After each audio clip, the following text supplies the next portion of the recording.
gymnastics back here. He was trying to explain how a healthy conservative surplus turned into a liberal deficit. It turns out that we are just stuck on this whole balanced budget thing. And he's right, Mr. Speaker, and we're proud of it.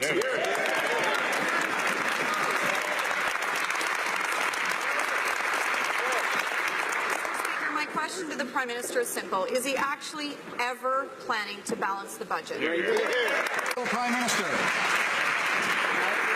I thank the member opposite for bringing up an opportunity for me to talk about the Invictus Games and the extraordinary work this government is doing to support veterans, to ensure that there is an opportunity for all Canadians to cheer on the extraordinary valor, courage and strength of Canadian veterans. But obviously, on the issue of economic growth, we made it very clear during the election campaign that we're going to be investing in communities, we're going to be putting more money in the pockets of the middle class and those working hard to join it, because fiscal responsibility and indeed balanced budgets are important. The Honourable Leader of the Opposition.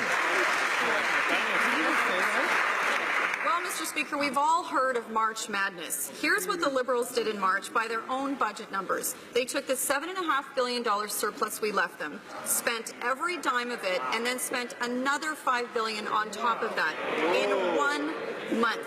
It's reckless, it's irresponsible, and every Canadian is going to have to pay it back. Does the Prime Minister understand that it's actually not his money to spend? It belongs to hard-working Canadians. Prime Minister. Is it reckless and irresponsible to be lowering taxes for the middle class while raising them on the wealthiest 1%? Is it reckless and irresponsible to be giving a Canada Child benefit that's more generous to 9 out of 10 Canadian families by doing more for the families who need it and less for the families who don't? What frankly would have been reckless and irresponsible were for Canadians to decide to keep them in government for 1 more minute after October 19th.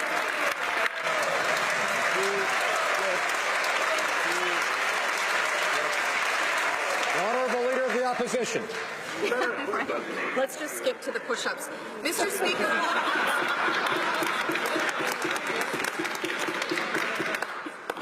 it's actually the job of the Prime Minister to at least try and keep spending under control. And the facts are clear. The Parliamentary Budget Officer and the Finance Department agree. Conservatives left this government a healthy surplus, and the Liberals have blown it. Does the Prime Minister understand that this billions of spending actually has to be paid back? Honourable Prime Minister.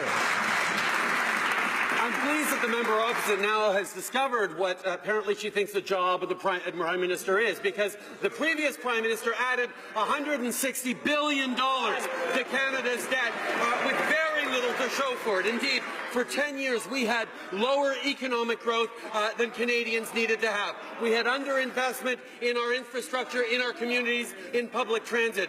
That is why this government is committed to making the investments in our communities that Canadians so desperately need, that businesses so desperately need.